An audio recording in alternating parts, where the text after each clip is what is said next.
साहेबांनी घेतलेला निर्णय आम्हाला मान्य आहे. साहेबांनी जो आदेश दिला तो आदेश एकदम पक्का. खऱ्याला पाठिंबा, साहेबांनी खऱ्यासाठी बोलले, त्याच्यासाठी आम्ही खऱ्याला पाठिंबा नेहमी साहेबांच्या मागे राहणार. आमच्या कार्यकर्त्यांचं भलं करणं हा आमच्या नेत्याचा अधिकार आहे आणि तो अधिकार तो बजावत असेल तर आम्हाला 100% पाठिंबा द्यायला पाहिजे. महाराष्ट्र नवनिर्माण सेना, भारतीय जनता पक्ष, शिवसेना आणि एनसीपी, परंतु फक्त नरेंद्र मोदींसाठी बिनशर्त पाठिंबा देत आहे हे मी आज आपल्या समोर सगळ्यांसमोर जाहीर करतो.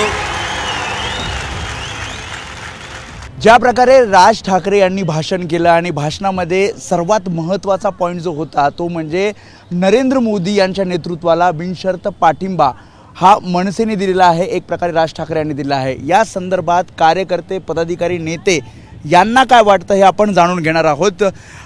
ज्या प्रकारे आत्ता भाषण ऐकलं, अपेक्षित होतं असा प्रकारचा निर्णय राज ठाकरे घेतील?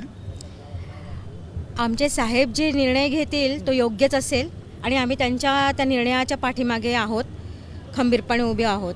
आमचे म्हटलं तर तयारी करून ठेवली होती की अशा प्रकारचा निर्णय घेतला जाईल राज ठाकरेंकडनं?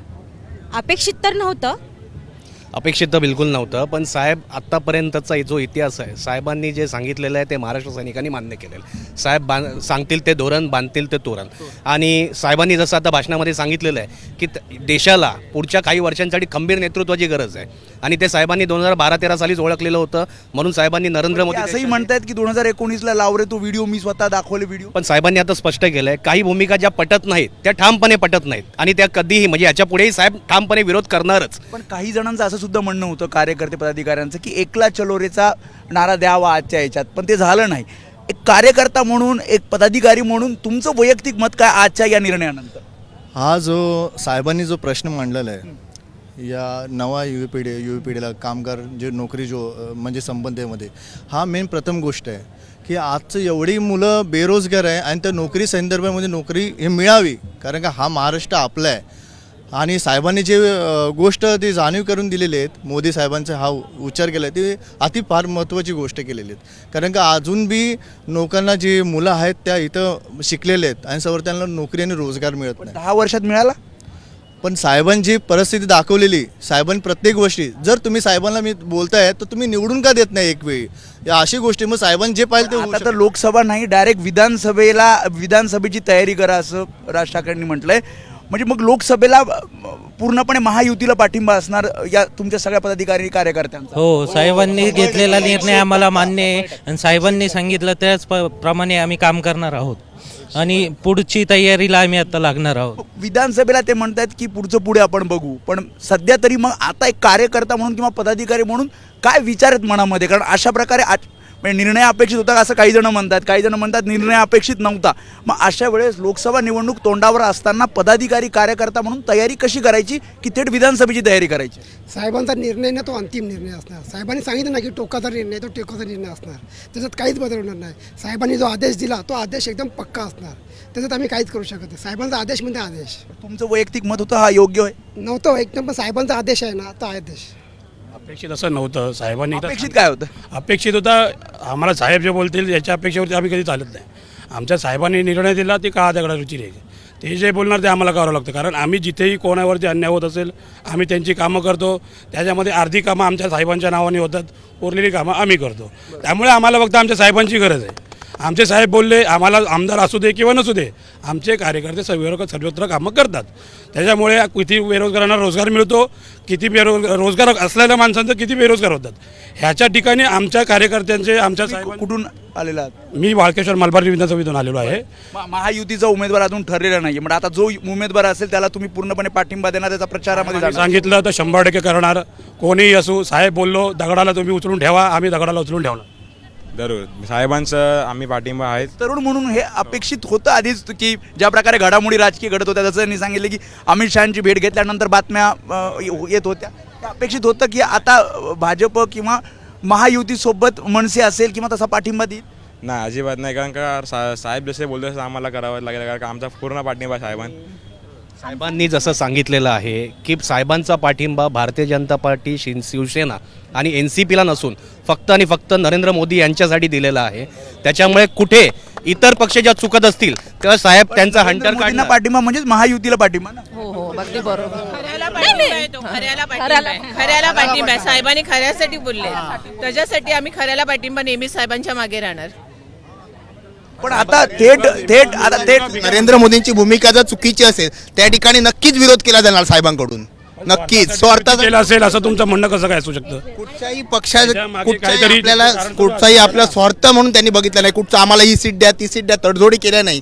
साहेबांचं म्हणणं काय आहे, नरेंद्र मोदी जे आज ज्या मार्गाने चालले आहेत ते मार्ग योग्य आहे. कार्यकर्ते काहीतरी कन्फ्युज होते, आज क्लिअर झालंय, स्पष्ट झालंय. आज काय म्हणायचं आहे? कार्यकर्ते कन्फ्युज होते. काय म्हणायचं? ज्यावेळी अमित शहाबरोबर त्यांची मिटिंग झाली त्या वक्त जिकडे तिकडे वार्ता फरकले गेले की साहेब तडजोड करतायत, पण साहेबांनी कुठेही तडजोड केली नाही. साहेबांनी एक आपला मार्ग 18 वर्ष ज्या एका पावलावर चढून चालले, आज शिवतीर्थावरून जो आम्हाला आदेश देतात तो आम्ही ग्राह्य धरून आम्ही जिथून कार्यकर्ता आम्ही येतो तो त्यांचा आदेश तसा पाळतो. स्पष्टता आली आहे आजच्या या भाषणानंतर. थोडक्यात साहेबांनी समाजकारण केलं, राजकारण नाही केलंय आणि हे आत्तापर्यंत कोणत्याच नेत्याला जमलेलं नाही आहे. निस्वार्थीपणाने साहेबांनी जो निर्णय घेतला आहे त्याला आम्ही नक्कीच पुरेपूर आम्ही मेहनत करून. शेवटचा प्रश्न थोडक्यात मी सगळ्यांना विचारतो. लोकसभा निवडणूक तोंडावर आहे, आता थेट ते म्हणतात की विधानसभेसाठी तयारी करावी, तर थोडासा हे होते, थोडं दुःख होते की आता लोकसभेमध्ये रिंगणात पहिला जे टार्गेट करताना तर तो पहिला हा भ्रम निर्माण जो झाला तुमच्या मनात तो तुम्ही काढून टाका की हे स्वार्थासाठी पाठिंबा दिलाय. ह्याच्या पुढे भविष्यामध्ये आमदारकीला किंवा कॉर्पोरेशनला आमच्या कार्यकर्त्यांना कुठेतरी चांगले प्लॅटफॉर्म मिळावे, त्या लोकांनी त्यांच्या विधानसभेत चांगली कामं करावी, जेव्हा त्या ठिकाणी त्यांच्याकडे सत्ता येईल ह्या उद्देशाने पण केलं. असं माझ्या कार्यकर्त्या म्हणजे दुसऱ्यांच्या पोरांना कमरेवर घेऊन मिरवण्यापेक्षा मी माझ्या कार्यकर्त्यांना कमरेवर घेऊन मोठं करेन या उद्देशाने पण केलं असेल. ह्याच्यामध्ये प्रत्येक ठिकाणी स्वार्थ आहे असं नाही. आमच्या कार्यकर्त्यांचं भलं करणं हा आमच्या नेत्याचा अधिकार आहे आणि तो अधिकार तो बजावत असेल तर आम्हाला 100% पाठिंबा द्यायला पाहिजे. थोडंसं हे होतंय की कार्यकर्ता म्हणून म्हणजे थेट आता विधानसभेला रिंगणात उतरायचं, अनेकांनी तयारी केली होती लोकसभेसाठी, पण आता थेट विधानसभेला रिंगणात उतरायचं. नाही, लोकसभेसाठी कार्यकर्ते तयार होते, नक्कीच तयार होते. प्रत्येक विधानसभेमध्ये किंवा प्रत्येक लोकसभा मतदारसंघामध्ये कार्यकर्त्यांनी आपलं काम करायला चालू केलेलंच होतं. पण साहेबांनी आता सांगितलं की तुम्ही विधानसभेची तयारी करा. याचा अर्थ काय झाला, लोकसभेमध्ये तुम्ही जे काम करताय ते काम असंच चालू ठेवा, याच्यातनंच विधानसभा बांधल्या जाणार आहे. कुठून आलं चांगली 32 तुमचं म्हणणं आहे आजच्या सभेला एवढंच विषय आहे की महत्त्वाचं आपल्या सर्व ह्या इकडे तिकडे पक्षात न जाता आपल्या ह्यात राहावा आणि काम तयारी लागा. बिनशर्त पाठिंबा नरेंद्र मोदी यांना. नरेंद्र मोदी सांगलीमध्ये आता तुमचे आता उमेदवार आहेत महायुतीचे, आहेत. चंद्रहार पाटील आहेत. महायुतीचे चंद्रहार पाटील तर महाविकास आघाडीचे, महायुती संजय काका पाटील आहेत. संजय काका पाटील. मग आता तुम्ही त्यांच्या प्रचाराला लागणार? 100% लागणार, नक्कीच लागणार. आता ते कुठल्याही पक्षात असले तर महत्वाची मनसेचीच असणार असा हे पक्का आहे. त्यामुळे एक शेवटचा प्रश्न आहे. 2019ला जेव्हा मनसेचे झेंडे जाळले होते MRCC मध्ये किंवा इतर ठिकाणी, आमच्या सर्व कार्यकर्त्यांनी MRCC जेवढे काँग्रेसचे कार्यालय होते फोडली. त्यानंतर साहेबांनी आदेश दिला की काँग्रेसला आम्हाला पाठिंबा द्यायचा. आमचे कार्यकर्ते पाठिंबा देऊन उभे राहिले की नाही राहिले. मग त्यामुळे आम्ही स्वार्थासाठी किंवा आमच्या नेत्यांनी स्वार्थासाठी हा प्रश्न निर्माण केला. हा भ्रम काढून तुम्ही लोकांमध्ये मिसअंडरस्टँडिंग नका करू. त्यापेक्षा साहेबांनी हिंदुत्वासाठी केला असेल, धर्मासाठी केला असेल, आपल्या माणसासाठी केला असा तुम्ही तरी विचार करा. स्वागत आहे, तुमच्या सगळ्यांचं स्वागत आहे. धन्यवाद. त्यामुळे जी स्पष्टता यायला हवी होती ती स्पष्टता या सगळ्या कार्यकर्त्यांच्या चेहऱ्यावर आपल्याला पाहायला मिळते. कारण जसं काही जणांनी हिंदुत्वासाठी आम्ही काही करू. आणि लवकरात लवकर आम्ही विधानसभेत आम्ही नक्की आमचं राजसाहेबांचं पुढे सगळे कार्यकर्ते राजसाहेब सुद्धा त्यांचे मनसेचे मावळे त्यांच्या खांद्यावर खेळवतील बोलल्याप्रमाणे हे नक्की.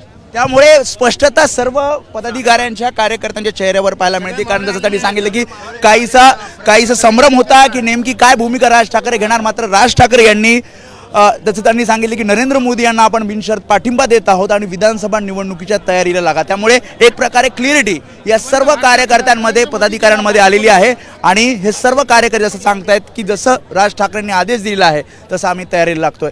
कॅमेरामन उत्तम समी वेदांतने ABP माझा मुंबई. ABP माझा, उघडा डोळे बघा नीट.